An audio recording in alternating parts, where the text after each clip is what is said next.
karena ini kasusnya pencemaran nama baik dan ini masuknya ke pasal UU ITE gitu. Jadi kalau Safa di hadapan teman-teman semua di sini mau ngikutin permintaannya aku untuk enggak melakukan hal yang seperti ini lagi dengan Safa serius dan aku nggak main-main. Aku di sini sebagai emaknya Seven Dream dan aku mau ngebelain anak-anaknya aku, Najemin sama Huang Renjun dan lain-lainnya semua gitu. Beberapa hari yang lalu nama Safa viral di media sosial.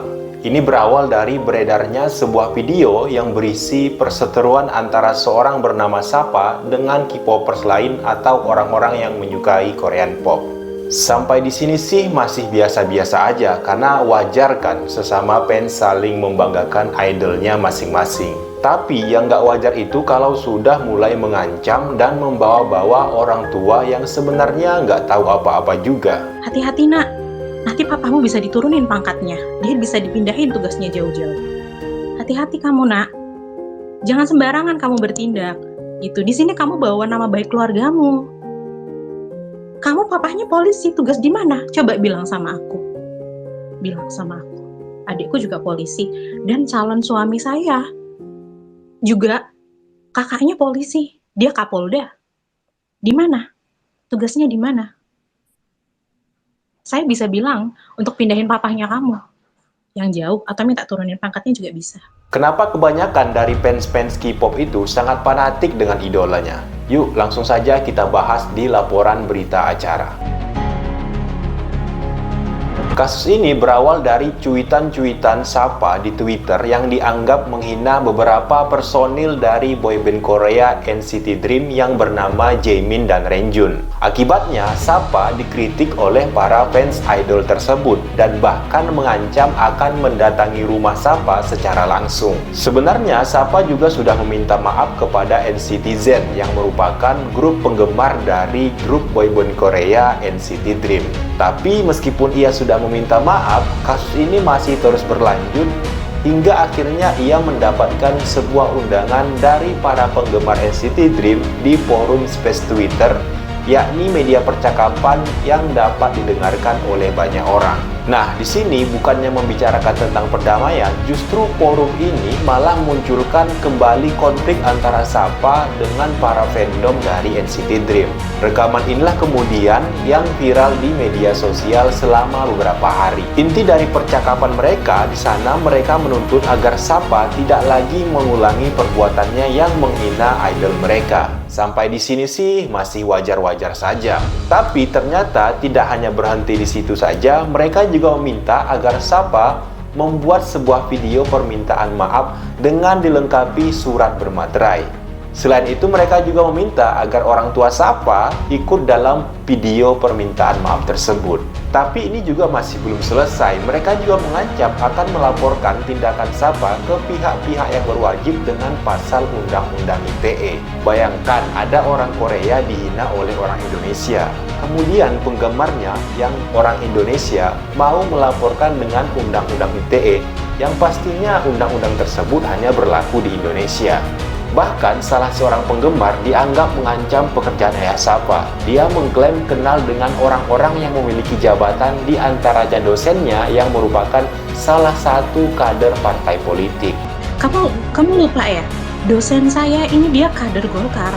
Kamu jangan Iya, kamu kalau meragukan dosen saya, ini saya kasih nomor teleponnya beliau. Silahkan ngobrol sama beliau. Ya, dosen saya walaupun boleh. Ya. Salah seorang yang aktif berbicara di forum itu juga menyebutkan kalau dia adalah seorang aktivis HAM yang berusia 29 tahun.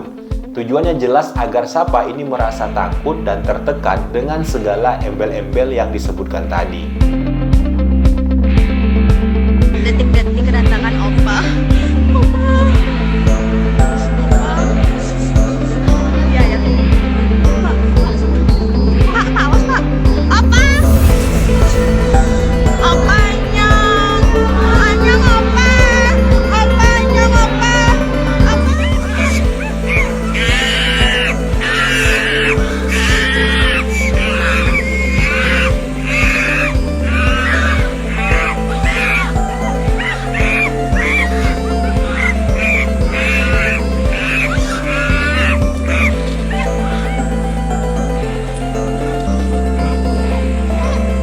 Aksi fanatik sebagian fans K-pop ini sebenarnya sudah menjadi rahasia umum. Jauh sebelum adanya kasus SAPA ini, sebenarnya sudah banyak kasus-kasus serupa yang menunjukkan betapa fanatiknya fandom atau fans dari para K-pop. Bahkan aksi fanatik ini bukan saja mengganggu orang lain, tapi juga terkadang justru menyulitkan sang idol itu sendiri. Misalnya pernah ada kejadian di mana para anggota boyband dari EXO pernah diikuti oleh para penggemarnya hingga ke toilet laki-laki. Kejadian ini terjadi ketika mereka melakukan tur ke negeri Cina. Mereka mengikuti agar bisa mengambil foto dari para anggota boyband EXO. Padahal mayoritas fans ini tentunya adalah wanita dan sudah tentu tidak boleh masuk ke toilet laki-laki. Nah, menariknya, para fans wanita yang masuk ke dalam toilet laki-laki ini, mereka menyamar sebagai seorang laki-laki. Bahkan untuk menjalankan misi ini, mereka rela memotong rambutnya dan berdandan layaknya seorang laki-laki. Ada lagi kasus di mana salah satu anggota boyband Big Bang menerima sebuah surat dari seorang penggemar. Kalau surat cinta atau kekaguman sih masih biasa-biasa aja ya. Tapi surat ini kata-katanya sangat-sangat posesif. Bahkan di surat itu ada percikan darahnya. Dan yang paling mengerikan, penulis surat juga menyertakan foto-foto yang memperlihatkan bagaimana ia sengaja melukai dirinya sendiri sampai mengeluarkan darah. Dari banyaknya kejadian-kejadian ini, banyak yang heran kenapa ada K-popers yang begitu fanatik dengan idolanya. Bahkan sudah masuk dalam kategori yang membahayakan keselamatan dirinya maupun orang lain. Nah, untuk menjawab ini, kita bisa melihatnya dari apa yang disebut sebagai interaksi parasosial, di mana di sini para fans merasa dirinya dekat dan diperlakukan secara istimewa oleh sang idolnya. Sehingga ia merasa memiliki tanggung jawab untuk membela sang idol. Padahal jelas sang idol tidak akan mengenal satu persatu dari para fansnya. Apa itu interaksi parasosial? Interaksi parasosial adalah fenomena sosial di mana hubungan secara sepihak terbentuk. Mereka menumpahkan emosinya, minatnya, waktunya untuk seorang figur meskipun figur tersebut sebenarnya tidak mengenal mereka. Nah, singkatnya, interaksi parasosial juga disebut seperti cinta yang bertepuk sebelah tangan. Hanya mereka merasa bahwa mereka sangat dekat dengan pujaannya tersebut, padahal nyatanya tidak sama sekali. Dalam jurnalnya yang berjudul Parasocial and Social Interaction with Celebrities, Gail Stepper mengatakan, seseorang bisa mencintai atau menggemari seorang idola berdasarkan perasaan. Seperti selebritas idola mirip dengannya, ia ingin seperti selebritas, dan menganggap idola tersebut adalah seorang pahlawan suci. Gail menulis beberapa penggemar merasa terselamatkan hidupnya oleh sang idola melalui lirik-lirik lagu yang diciptakan, seperti yang ia temui dari penggemar Michael Jackson. Nah, dari sini kita jadi tahu bahwa interaksi parasosial itu tidak hanya terjadi pada para fans K-pop, tapi juga bisa terjadi kepada fans-fans publik figur lainnya. Terciptanya K-popers yang fanatik ini bukan hanya terjadi begitu saja, tapi ini sengaja dibentuk dan direncanakan oleh pihak sang idola yang seolah-olah mengistimewakan para fansnya. Misalnya dengan membuat lagu untuk para fans, chat atau mengobrol secara personal dengan fans, memberi hadiah, menggelar meet and greet, berjanji tidak akan pacaran, memakai hadiah dari fans, dan lain-lain sebagainya. Sehingga dalam benak fans ini terbentuk anggapan kalau sang idola telah mengistimewakan dan berkorban untuk dirinya. Pertanyaannya kan, kenapa pihak dari sang idol merasa perlu melakukan itu? Jelas karena ini bagian dari sebuah strategi marketing. Strategi inilah yang membuat mengapa fandom K-pop idol sangat kuat dan loyal. Loyalitas itu bisa terbentuk karena interaksi parasosial yang sudah tercipta antara fans dengan sang idol. Sang idola yang terus-menerus membuat konten yang memicu rasa emosional yang tinggi dapat memperoleh loyalitas dan empati dari para fansnya. Sehingga produk apapun yang keluar dari idol tersebut akan laris manis dijual kepada para fansnya, baik itu album, merchandise, tiket, dan lain-lain sebagainya.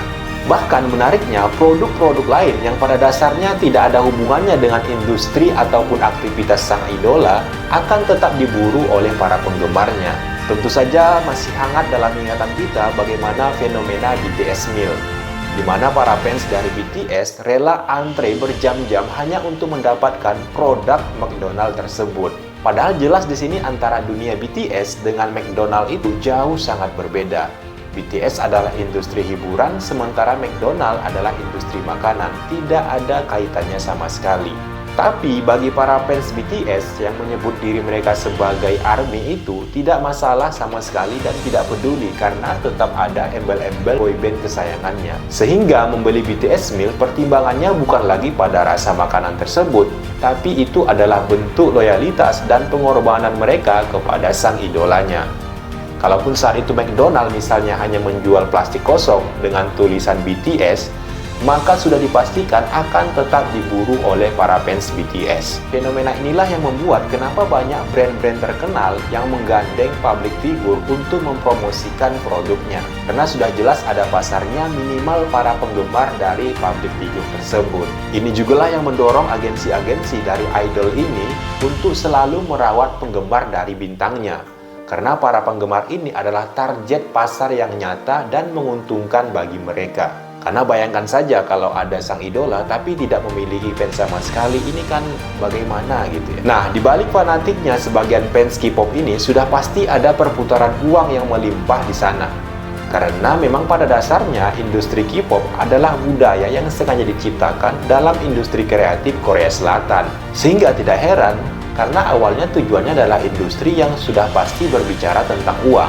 Misalnya saja pada tahun 2018, pengawas keuangan Korea Selatan mencatat ada 4 agensi di Korea Selatan dengan penghasilan terbesar.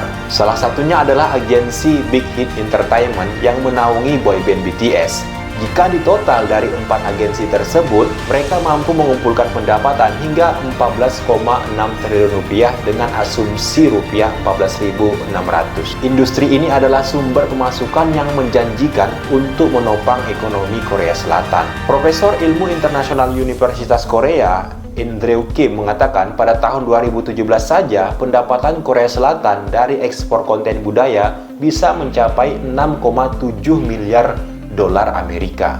Dari jumlah tersebut, game online menyumbang pendapatan sebesar 3,77 miliar dolar Amerika. Industri musik menyumbang pendapatan sebesar 500 juta dolar Amerika. Sedangkan industri penyiaran memperoleh 420 juta dolar Amerika dan film memperoleh pendapatan 43 juta dolar Amerika.